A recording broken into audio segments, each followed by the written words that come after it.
Hello, it is Monday, October 5th, 2020, and we will be talking stocks and a couple option ideas.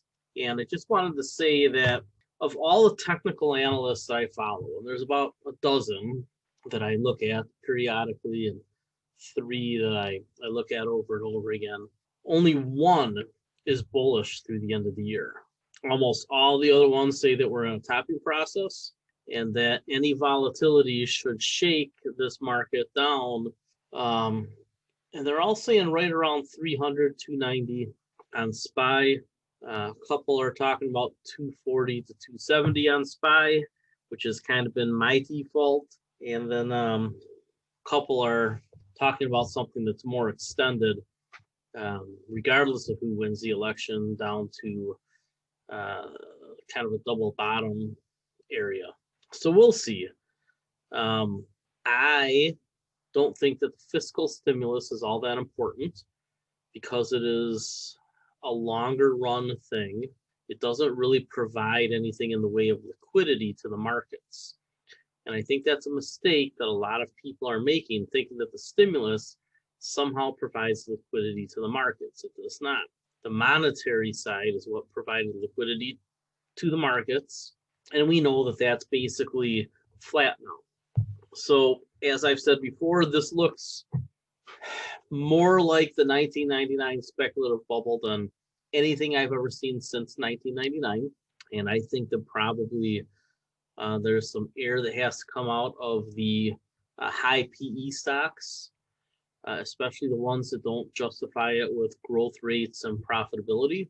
And I think that the big companies carrying the index, your Ma stocks, Microsoft, Apple, Alphabet, Amazon, all of those are probably slightly overvalued, maybe a little bit more than that. But there really isn't much upside left for some of those stocks. And I think that that's the real risk is if your big companies don't carry the index up, then what happens to the index as other stocks are correcting? So a lot of these companies that had the V-shaped stock recovery, 50, 60, 70, 100 of them, probably half or more didn't deserve it. It was anticipatory of an economy that was going to get better quickly. And based on the recent economic numbers, it is quite clear it will not be quick. So let's stick with our A list and try to pick our spots. All right, so we have our list. I wrote a quick thought today about EPR, and it was basically because the one service that I subscribe to on Seeking Alpha, which is the high yield landlord, talked about EPR today. And they talked about basically that there was no risk left in it, and I just don't think that that's true. In fact, I just got this posted to Seeking Alpha, so it'll be up on Fundamental Trends when we're done here. I think that EPR is probably very likely to double bottom, and I talked about my reasons why. They have about half of their business with AMC theaters, or theaters in general, but mainly AMC. And they renegotiated their master lease and stretched it out for many years. But part of that requires AMC to pay back all the rents that they missed. AMC is probably going to go bankrupt in January, and there's no way they're going to pay back any of that money. So ultimately, EPR is going to see of 140 million in total deferrals that they did across all their operators, not just AMC. AMC is about a third of that. I would be surprised if they got to collect half of that money over time. And in fact, I think as a way to keep certain creditors, certain renters out of bankruptcy, they're just going to have to waive it or do a dramatic restructuring of leases yet again, because the first round of leases really presumed a quicker solution to COVID than what we're seeing. So, at what point does the market decide that there's another 50, 60, 70, 80 million dollars that this company's not going to collect in rents? and that their rents for the first couple of years are going to go to pay a $750 million note that they have due in 2022, presuming they can't stretch it out. But if they stretch it out, presumably the interest rate is higher. So EPR, when you take a look at the chart, very clearly is setting up for a double bottom, in my opinion. Down at 12, 13, 14, I probably have to buy it. But up here at 25, even though that's a support level, I would have to see it not get broken. And it would have to not get broken twice, because if this bounces up and it comes back down, that second time you want to see it bounce up again, not zip down. And one of the things I talked about with Jussie and another guy over there is that technicals a lot of times tell us that there's something about the perception of the fundamentals that might not be wrong. And it's telling us that because money is leaving. So when this spiked back up to 47, and everybody said buy, buy, buy all the way up, now it's coming down. You know what they say? Buy, buy, buy. So buy it up here, buy it down there, buy it everywhere. Buy it in a box, buy it with a fox, right? You know, there's not really a lot of risk management when it comes to the articles that I've read on Seeking Alpha or Investor Place or Market Watch. Market Watch is probably the best, or anywhere else. So the fact that analysts are overwhelmingly bullish, 80 to 90% of their picks are bullish, it just doesn't make any sense. So in my opinion, 80% of an analyst's research should be about 80% either neutral or bearish. We know that the market gains are all pretty much concentrated in the top 20% of the stocks. So why would 80% of the market calls be bullish? There's no outperformance there, no alpha. So we need to stay focused. And something like this, it clearly has a chance to double bottom, right? It's already been there and it rebounded on, pretty good management. I will say that. I like the management, but came back down. The technicals are just saying, hey, there could be a reason why money is leaving the stock. Speculative rally and then coming out. And what happens to the broader market if a lot of other stocks follow this pattern? So I think that EPR very well could go down to the lower teens or 12-ish. I'm not saying it will, I'm just saying the risk is very high. Because if AMC goes bankrupt, they're screwed. So, then they have all their other business too. So, in any case, I just think if you read this note, you should understand what I'm getting at. Now, a note regarding Jussie, good guy. I've talked to him on the phone. She really enjoys his European lifestyle. Good guy. But he's uber bullish on freaking everything. And so is his older retired partner, who's maybe a little bit more selective. But, all these guys who focus exclusively on REITs, which really should only be 15 to 20% of your portfolio, I don't know. I paid for Jussie because I wanted the international exposure. I already knew that Brad Thomas was a choker, and Colorado Wealth is okay, but, I wanted the international experience, so I paid the $400 and I got that, and now I kind of understand what's going on overseas, and I know where to look to get information now. So, I get my superficial analysis from him, and then I go and find the real research. So now that I understand how to do it, I don't know that there's much point in a focused real estate investment trust service. The places I subscribe to, Sentiment Trader, which has all of the different studies, Hedgeye, and I buy the big package, so I get everything. Stat, which is biotech, one of the best biotech. He broke away from the street. Forex Analytics, ETF Database Pro really makes ETF research easy. The fees add up. So I just want you to know that I have all these resources and I'm scanning them to get the best ideas from the best places. And, when you take a look at the ETF plug and play, we really have, had it not been for hedging and staying too much in cash, we picked some of the very best funds out there. GDX, TAM, ARC, QQQ. Heck, if we had just bought everything on the dip, on the crash, and just those 4 funds, we could have doubled our money and then been sellers right now. As it turns out, we have to look for a dip to buy. But the ideas have been right. The asset allocation is way too conservative. So when we take a look at these stocks, we have to start asking ourselves, at what point do we buy some of these? I take a look at stock rover because I keep the plug and play in here. And I have this quarter's plug and play plus anything from last quarter in case you might own it. And again, you look here, look at all these stocks that are near their 52-week highs. It's tough to buy a lot of stuff. Look here, Delta Airlines, I took off probation. I think there's a chance to buy them. RSI, money flow index, have to come down a little bit. They get down here towards 20-ish, right? We already looked at that chart last week. We want to take a look at it. So this CRISPR Therapeutics, I want to take a look at this one because it's oversold, barely oversold.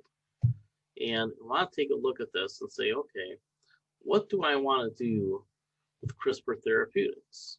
I still think that this is the right box in a correction, but at about 75, 74, you might have to take a look at it, right? Especially if we just think that this double top here is legitimate support, and it might be. So it's not out of the realm of possibility that we need to buy this one in the middle 70s. And it's one of the very best DNA sequencing companies out there. These rallies that it has where it triples, you can get it here, you're probably doing pretty good, right? Because it probably still goes up to 120, maybe even up towards 200. But man, if we can get it down in here under 60, that's a gift, I think. I really think that's a gift. Could it come all the way down here? Yeah, it could. That would erase an awful lot. It would just erase an awful lot of what they've accomplished. So I don't think that's likely. I think that this level right here, I'm being a little aggressive on the bottom fishing here probably, because probably I should say 22, but I think 42 is probably, I'd be a pretty big buyer there. And given that some of these biotechs, and I told you they'd start to come down, and they have, we need to watch these almost daily because, this is a stock that could have a candle that goes straight down $7 or $8. And now all of a sudden it gets choppy before it starts to recover. We have to keep an eye on this. It might suddenly be just in one day in the buying range for us. Selling the puts. If you want to split your position between buying stock and selling puts, right in here, 60. If you wanted to sell $60 puts to January, you're already getting about 5% on your money. I'd probably wait for it to be closer to 10%. So a $60 put at $6 gives you a net price of 54, and you might not actually get put to you, right? But I think that's a pretty good trade. If you wanted to do like a $70 or a $75 put, now all of a sudden get a pretty big premium. And what you have to remember is when the premiums are real big, that means that the risk of it actually getting to that price is pretty high. So it's much more likely to get to 75 than the 60. So what I typically do is I say, well, this is the top of my buy range, 75. So at what price would I sell a $75 put? Well, this is probably where I'm going to buy it, and this is for sure where I'm going to buy it. So the difference between 75 and 60 is 15. I would need at least $15 for this put to sell it. And if I get more than 15, all the better. Because if you got $20 or $30 for it, now you're real close to your bottom fishing price. Landstar, it's not on the plug and play anymore, but it has gotten almost oversold, right? We'll take a look at Landstar. Still has some ways to come down. And remember, it's oversold on the daily, right? Just barely. Actually coming back up. So the stock rover and the chart after today are a little bit different. Stock rover is from yesterday, right? So stock rover had it at like 40 right there, and it went up today, right? Because everything went up today. But when you take a look at the weekly, right? Take a look at the weekly. still has a ways to go down, right? So I think the correction is going to play out over a couple of months to get these weeklies, maybe not all the way to oversold, but close, right, to that level maybe. So when the weeklies get oversold to about here, I don't think we should wait for them to get all the way completely oversold, but almost oversold on the weekly and oversold on the daily. That's what we need to be looking for. Ford starting to get some momentum, right? So it's jitterbugging here for you. I think you really ought to be selling puts, probably $5 puts if you're super hyper conservative. But really, I think you should be selling $7 puts to try to get it. And just try to get as much premium as you can to reduce your cost basis. There was an article on Ford today from Chris Lau, and he just misses it too, right? Nobody is talking about, nobody's talking about their technology. Some guy here talks about their technology, right? But the analyst doesn't talk about their technology. Nobody talks about fourth industrial revolution. So is he going to be right? I think so. Does he know why he's right? He has no idea. Ford is a fourth industrial revolution story. That's what they are. That's what's going to take them past GM. That's what's going to take them past a bunch of other car makers. That's why, they can probably crush GM in the future because way more people identify with Ford than GM. GM shoppers are transient. They'll jump to Toyota or Tesla or somewhere else. People who buy Fords pretty much buy Fords, especially the F-150. When we look at the dividend stocks, Kinder Morgan is still there. Cisco is now there. Cisco, you could be selling puts on Cisco right now if you really wanted to, but if you believe that we're just on our way, be patient. Let it get to 35 before you sell your put or buy a starter position, right? You're close. It's at 38. It doesn't have far to go. Lumen, it's been in the buy zone for a while. Northrop Grumman. I didn't think we'd be talking about this stock, but it's closing in, right? It's closing in. And I think it might be because Biden has opened up like a 12, 13, 14 point lead. I mean, it's looking like the 10 million vote difference that I've been talking about for a year and a half.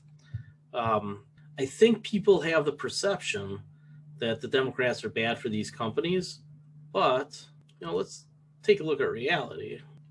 It's all Democrat president right there, right? Up there. So, I don't think you have to worry about Biden not spending money on the military. So you should be looking at Northrop Grumman. It's heading into the buy zone. It's almost there now. And if you can get it 225-ish to 250-ish, that's a pretty darn good price. And it looks like it's heading there. Disney, another company, those layoffs, everybody's starting to realize that they got trouble short term. It's back. Remember, this run here, from here across, pretty flat, right? So you really want to try to get this down here as close to 90 as you can. Just seems to have a hard time going below that. Bounced pretty quick. So you get 90-ish on Disney. I think you buy it because it's probably a double, right? It wanted to break out on the streaming, probably a double. And after the reorganization and everything that they're doing, once people are back at, in Orlando next year, probably, for Halloween and Christmas, which is probably when I'm going to go, because my girlfriend just says it's the greatest thing ever to be there when they switch over from Halloween to Christmas. The point is I still believe that once we're, from a health standpoint, out of the woods, and people are going to tighten up their ship financially, get everything squared away, and then they're going on goddamn vacation. And Disney's going to do well with that. So, under 100, I think it's a buy, and 90-ish is probably as low as it goes. So we're closing in again. It's another chart that is, it's another chart. It's closing in. It's coming down for us.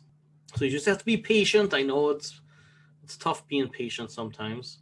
And Merck, I think you need to look at Merck especially if you're a dividend investor, because I really think that they're the winner on the vaccine. I'm telling you, they have the best approach, hands down. They might not get to the finish line first, but once they have their vaccine around mid-year next year, second half, mid-year, second half, it replaces whatever got the temporary approval or got the emergency approval, right? Because their vaccine is going to work better and last longer and be safer. It's a pretty good combination. So even if they're 6 months behind everybody else, I mean, they made the conscious decision that they'd be okay with that. They don't need to be the emergency solution. They just want to be the long-term solution because they know we're gonna get that shot every year, every other year. So if this pulls back into this buy zone, preferably closer to the bottom, 70-ish, 68-ish, I think a dividend investor has got to buy it there. Now, again, remember, if we go into some Armageddon crash, then you have to, be careful about it getting down here. Newmont and Barrick have both pulled back a little bit. You for sure to be selling puts on those. Lockheed Martin's pulling back just like Northrop Grumman. I think this is one of the best companies in the world, right there with Google. So if this pulls back in here, Lockheed Martin should be at like the top of your dividend stock list, top 2 or 3, if not the top 1. And if you can get this for around 280, because it looks like it can't do much worse, right? Because its low during the coronavirus crash was higher than 2018. So in this box, you got to buy Lockheed Martin. This really with Apple and Lockheed Martin for dividend stocks. I mean, they're 1 and 2. I would say Apple and Lockheed Martin. So in here, that's a screaming long-term buy. Go down to lists. AT&T, we talk about Warner Brothers all the time. At some point, they're going to sell Warner Brothers and make a mint. Analog devices, pretty steady Eddie. 3M's coming back from pretty big hit, right? Had the big rebound. Now it's coming back in here. So I don't know that it rebottoms at the 120-ish area, but this number 1 line here, right about there, about 140. About 140, you should probably buy 3M because they're just going to start, right? Because they go through the slim down like everybody else. The recovery will help them. So that 140-ish area, probably got a doubler on your hands, plus the dividend, and you might do better. All right, let's take some questions. I'm not buying puts yet on these oil stocks. I think that there's a lot of knuckleheads that are going to bid these up on the stimulus plan in the next week or two. Let it rise for you. Right? Accidental. What a stupid stock. That woman is just killing. I shouldn't say it like that. That'll get me in trouble with the thought police. Vicky Taleb, or whatever her name is. I don't even remember her name anymore. I mean, just talk about a great company getting destroyed by management. Isn't this just sick? Just sick. Icon was back, bought a couple shares a while back. I think it has something to do with taking it private. So I would expect that this company gets taken private at some point. They're trying to sell assets. They just sold their Colombian assets. It was okay of a deal. They needed the cash. I mean, if they really thought this was a 20-year, 30-year business, they're not selling those Colombian assets because they're good assets. But if the whole complex is going down, then they just got what they could and did what they could with it. But I expect Occidental to get under 5, but you need a rally, right? You need a rally to about 16, 17 before you buy the puts again. Let it get up to that line. Let it get, right? It's oversold right now. Let it get up into here before you buy puts. You have to look at RSI. If you look at nothing else, look at RSI on the daily and the weekly, right? So the daily needs to get up here, then the weekly will be in here somewhere, right? Because the daily will get higher than the weekly because you need the daily to be high for a long time, for a few weeks to pull the weekly up. I like Raytheon. Yeah, Raytheon is it's a good stock. It's not down to 63 yet, right? But same as Northrop Grumman and RTX. Same as Northrop Grumman and Lockheed Martin in theory. I think Lockheed Martin's got the best technology of all those companies. So, right, because they have the water treatment and more aerospace stuff. So, of those three, Lockheed Martin is my favorite. I guess they are in the buy zone still. Yeah, they're close, right? I think you need to let it play out, though. I mean, if you get Lockheed Martin instead of Raytheon, you probably do that. Man, what if Raytheon does go down to 40? I would just hold off on it a little bit. I'm not saying that you can't buy it here, but you have to have a good reason to do it, not just because it's in the box. Take a look, say, okay, it's in the box. Do I like this better than Northrop and Lockheed Martin? And you cannot like it better than Lockheed. Maybe you can like it better than Northrop. The other thing is, and I haven't looked, but I'm sure there's defense contractors ETF out there, and you could just buy that as a basket if it dips. In fact, we can take a look at that real quick. Defense, ITA, and ZAR. Always the ones with more money under management because they're liquid. Similar expenses, about the same. So XAR is more equal weight, and this one is market cap weighted. I would probably use XAR because I just don't want Boeing to be 9%. And generally, these little companies are pretty attractive. So let's see if XAR has outperformed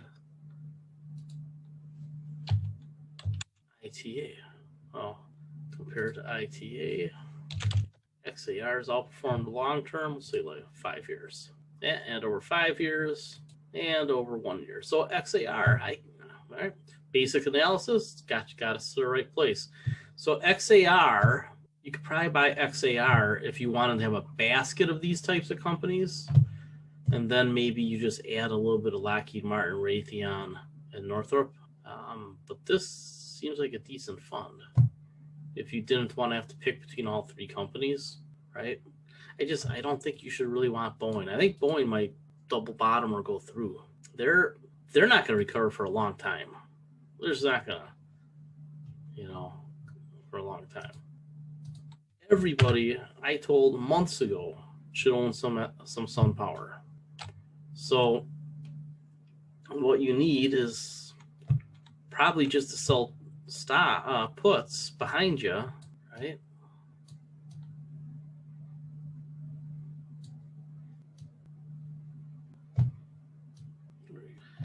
And I was telling you. So it'll probably pull back here to about 12. At that point, you need to start firing off. You need to buy a starter position. You need to fire off on selling some puts. I mean, I haven't pounded the table on this one for years to buy it in this whole range. Now, what's happening right now is a little, there's just so many people piling into alternative energy right now. When the charts go parabolic like that, let them take their profits, right? That's a line there. I bet tomorrow's a down day. Let it come back in here. At some point, people realize the fiscal stimulus takes a very long time to get into the economy, and you get your shot. But I don't know if this is a box anymore. I mean, seriously, it's gonna have a hard time going below 12. You see it hit that, went down. It's hard to see, I'm sure. It hit that line, right? Hit that 618, bounced off, busted through. So, I mean, the odds are it comes back down to the 618. I think you have to buy it right around 12. Did you miss out on a chance to get it at 786? Yeah, probably. Might get lucky. In a horrific fourth quarter. I mean, maybe it gets all the way back down to $3. I just find that hard to believe. If it got down to $3, I'd sell everything else and buy nothing but SunPower. That's honestly the truth.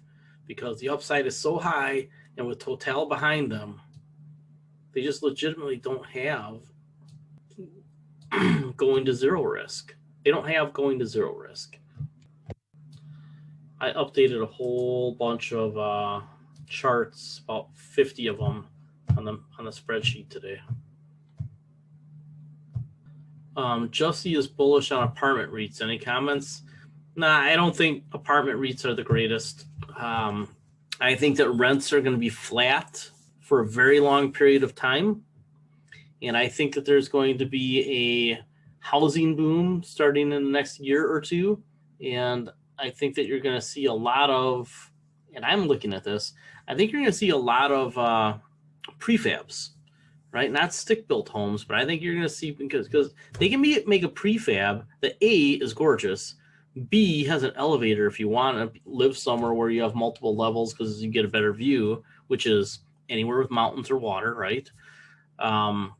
And they don't cost any more than stick-built, and they're much more tolerant of severe weather than stick-built. So I think that is another place we need to look, is not only the home builders, we have to look at some of the prefabs. And I want to call my buddy's dad, because he put that one on Hampton Beach, and it's awesome. So I need to take a look at that and find out what the company is, see if it's public. But we should look at who are the best prefab home builders, because A, the stigma is going away, B, they're very good with weather, C, you can put in the elevators if you want like a 3-story on a hill, something like that. They're just real nice, and you can have the interior be custom, if you really want to go that way. So there's a lot of interesting things going on out there. But apartment REITs, you have to make sure that your valuation is correct.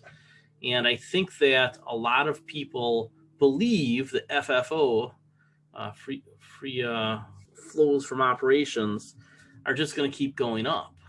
And it's just not true. And the adjusted flows after other expenses and whatnot, they're in trouble too. So you should expect that growth of cash flow in REITs is going to flatten. Okay. Does that mean that the stock price just stays where it is? No. We know that if cash flows and profits and revenues aren't going up, then you get a lower multiple. And this whole rally the last few years has been the expansion of multiples. Well, what happens if the multiples come back in? What if they revert to the mean based on a more realistic view of growth? It happens every decade, and it hasn't happened yet, right? It hasn't happened since 2015 and 16 with the sideways market for a couple of years. We're overdue to have a valuation correction. So I'd be very careful with apartment REITs, with office REITs, with mall REITs, with entertainment REITs like EPR. You just got to be really careful. And then a lot of the other ones are just super overvalued. They have to do with technology or healthcare. There's just the REITs, in my opinion, as a group, almost all the way across the board, are anywhere from fair value to overvalued. Now, Jussie doesn't like mortgage REITs. And I will tell you, with the Fed owning a third of the mortgages out there, and Fannie and Freddie, right, backing almost everything else, I think the M REITs on a pullback are where you got to go, right? Because you're going to get a fat dividend, and it'll ring the risk out. And you take a look at this, and you say, that's interesting. Plunged, came up, probably going to turn over, get to right around 6. I bet that if we chart this out, 6-ish, right? I just eyeballed that one. I bet that 6 is probably an important number. Hey, look, it's right on a fib. Right on a fib. Fib in Wisconsin also means something else. Yeah, if you're from Illinois, you know what we call you, because you clog up our roads in the summer. Yeah, right around 6.